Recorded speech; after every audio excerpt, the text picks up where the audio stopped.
You can't break the power of depression, isolation, anxiety if you're a loner, if you're a lone ranger. The Lone Ranger Christian days are over. And I believe God's calling us to community. And community is where we find identity. Community is where we find inclusion.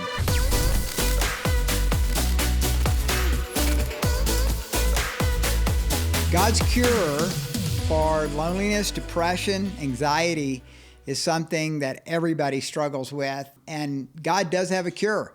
And in 1 Peter 4, we have this one passage that, in my opinion, as a counselor, a pastor, and a leader, really sums up some key points in how to break the power of depression, anxiety, and loneliness in our lives.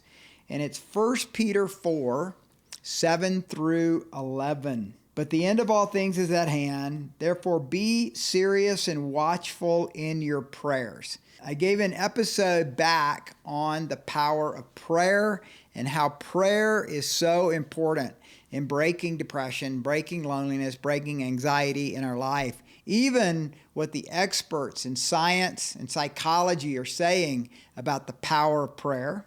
Then verse 8, and above all things have fervent love for one another, for love will cover a multitude of sins. And so in the last episode, I talked about the power of love and the power of solid relationships and why we need a fervent love for other people in our lives. You know, here's the thing. Sin separates us. Sin separates us from people.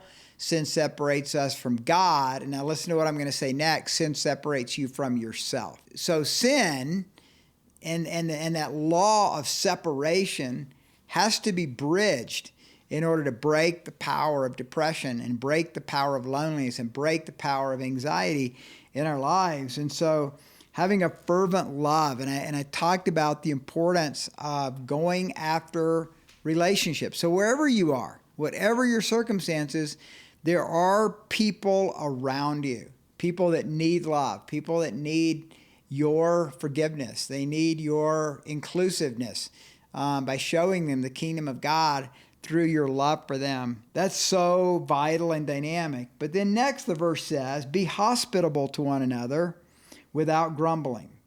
So I would say thirdly, we open up our environment to other people. The reason I say that is because you may be in a tiny apartment. You may be, my goodness, you might even be in a prison cell. You might be in a neighborhood. Wherever you are, he's not saying open up just anything that you're living in that's your shelter per se. He's saying be hospitable.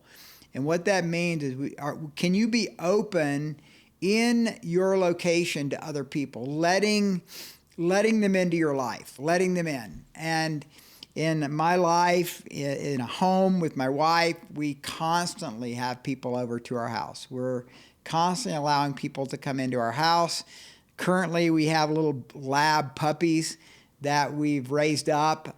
They're about to go to their owners soon, but lots of friends and colleagues have wanted to see the puppies. So almost every day, someone's coming over to our house to see our puppies. So we open up our home.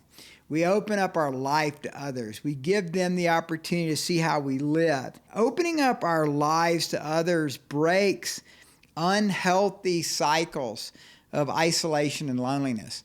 So for many people, they kind of run to their home or run to their room or to their apartment, wherever they're living, and just isolate themselves there. Open up your home to others so that they can come in and enrich you. So what is it to be belonging? I mean, we all long for belonging. And belonging is defined as the feeling of security and support when there is a sense of acceptance, inclusion, and identity for a certain group. It is when an individual can bring their authentic self to others, including friendship, family, and work. So that's inclusion that comes through belonging. All of us are longing for belonging in our lives. We're looking for those that love us, understand us, accept us the way we are. And that's pretty hard if you're not going to allow yourself to have other people in your life. So I want to challenge you. You can't break the power of depression, isolation, anxiety if you're a loner, if you're a lone ranger. The Lone Ranger Christian days are over. And I believe God's calling us to community. And community is where we find identity. Community is where we find inclusion. Community is where we find belonging. And all of us are made for that. You're wired for relationships. God wired you for connection. He created Adam in the garden, and he did not leave him alone. He brought Eve to Adam. And then through Adam and Eve, they started a family. From the family came a village. From a village became a city. From a city became a nation. So everything about this earth, everything, is about connectivity. It's about belonging. And what we tend to do is we start to belong to a certain kind of group. And it's in that grouping that we find some of our deepest meaning. But also, sometimes when we create a group, it can become a clique. It becomes a clique, and you might as well call it a gang. It almost becomes a gang where we start then to go back into this separation mode.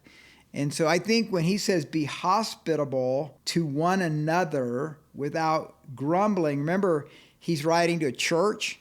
He's writing to a church in Asia Minor, First Peter is, and he is wanting us to understand that we, even as a church, have to open up ourselves to each other, open up our homes and our lives to each other, because even within a church, we become cliquey.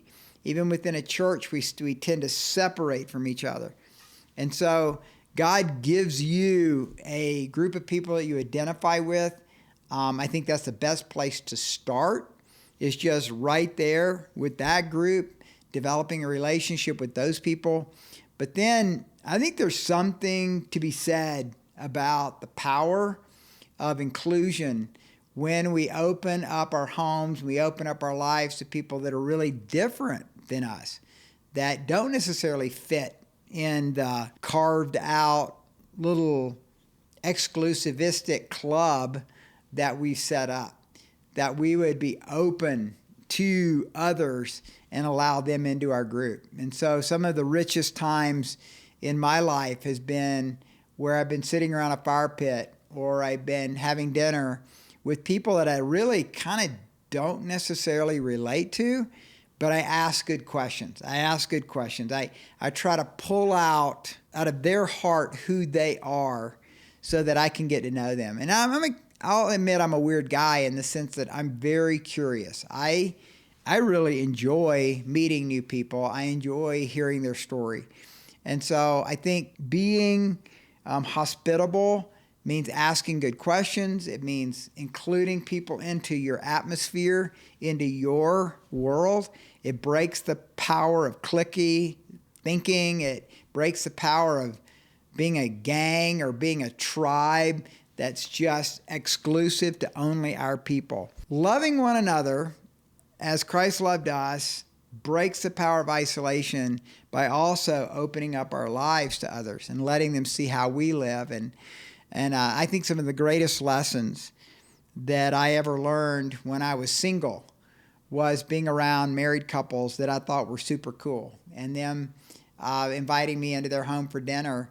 And as a single guy, watching a couple relate to each other in their kitchen, relate to each other in their atmosphere, because it was very natural. It wasn't contrived. It wasn't fake, but it was very natural. And I learned way more than any classroom training or any book that I could read, was just watching the interaction of people. And same for you. If you have a home, if you're married, if you have a roommate, whatever your circumstances are, to kind of invite people in. Don't be a clique. Don't set yourself in a place of being separate. Rather, learn to belong and let other people into that group.